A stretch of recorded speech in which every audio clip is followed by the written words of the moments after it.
নতুন প্রজন্মকে ফেরাদ হাকিমের বার্তা কটাক্ষ করেছেন ভরতপুরের তৃণমূল বিধায়ক হুমায়ুন কবির। তিনি বলছেন ফিরাদ হাকিম যেটা বলছেন সেটা আগে নিজে তিনি করে দেখান, এমন ভাবেই কটাক্ষ করেছেন ভরতপুরের তৃণমূল বিধায়ক। নতুন প্রজন্মের লোকেরা ওদের দেখি তো শিখবে, সেই পথ অনুসরণ করবে।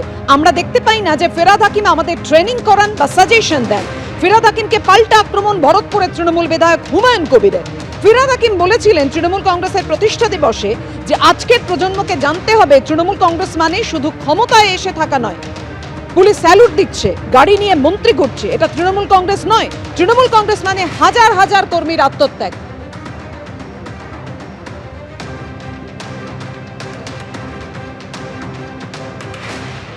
ফিরাদ হাকিমের এই মন্তব্যকেই কটাক্ষ করে ভরতপুরের তৃণমূল বিধায়ক কি বলেছেন দেখুন। জনাব ফিরাদ হাকিম সাহেব যে উপদেশ দিচ্ছেন, তো তিনারা আগে নিজে করে দেখান, তারপরে তো যারা নতুন প্রজন্মের লোকরা ওনাদের দেখেই তো শিখবে। ওনারা যে পথ অনুসরণ করবে সেই পথকে অনুসরণ করেই তো আগামী প্রজন্ম চলবে। কিন্তু আজকে নতুন করে জনাব ফিরাদ হাকিম সাহেব যেসব আদেশ দিচ্ছেন, উপদেশ দিচ্ছেন, সাজেশন দিচ্ছেন, নিশ্চয়ই ওনার সাজেশন ভালো লাগছে, কিন্তু ওনাকে তো সেটাকে আগে করে দেখাতে হবে। নতুন প্রজন্ম তো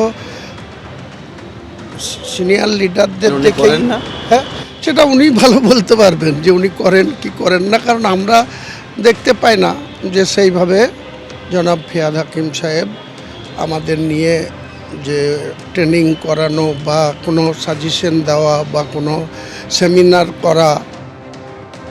আপনারা শুনলেন হুমায়ুন কবির বলছেন ফিরাদ হাকিম যে কথা বলছেন তৃণমূল কংগ্রেসের প্রতিষ্ঠা দিবসে নতুন প্রজন্মের সামনে যে তিনি তুলে ধরছেন সেটা তো আগে নিজেকে অনুসরণ করতে হবে। ফিরাদ হাকিম ঠিক কি বলেছিলেন এবার রাখবেন।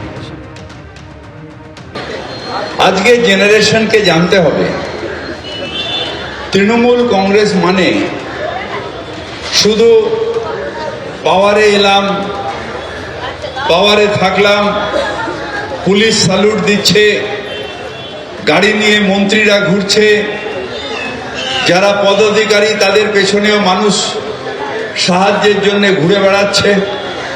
একটা তৃণমূল নেতা হাঁটলে তার পেছনে এমনিতেই 100টা মানুষ ঘুরে বেড়াচ্ছে।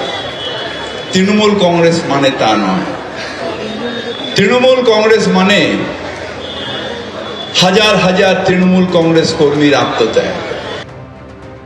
ফের তৃণমূল নেতার বিরুদ্ধে দাদাগিরির অভিযোগ, অর্থাৎ তৃণমূল নেতা যে বিরুদ্ধে যে অভিযোগ উঠেছে যে তিনি তোলাবাজি করছেন, এমনটাই অভিযোগ করা হয়েছে। যদিও সেই যুব তৃণমূল নেতা এই অভিযোগ অস্বীকার করেছেন। যুব তৃণমূলের জলপাইগুড়ি জেলার সাধারণ সম্পাদক পাপন চাকলাদারের বিরুদ্ধে অভিযোগ যে ময়নাগুড়িতে ভয় দেখিয়ে তোলাবাজি করেছেন তিনি। ময়নাগুড়ি থানায় বারবার জানিয়েছেন স্থানীয় মানুষজন, তারা এমনটাই বলছেন, কিন্তু কোনো কাজ হয়নি। আর এই তৃণমূল নেতার অত্যাচারে অতিষ্ঠ হয়ে উঠেছেন গ্রামবাসীরা, এমনটাই অভিযোগ। পুলিশ সুপারের দ্বারস্থ ময়নাগুড়ির ব্যবসায়ী ললিত সরকার, যদিও সব অভিযোগে অস্বীকার করেছেন অভিযুক্ত যুব তৃণমূল নেতা।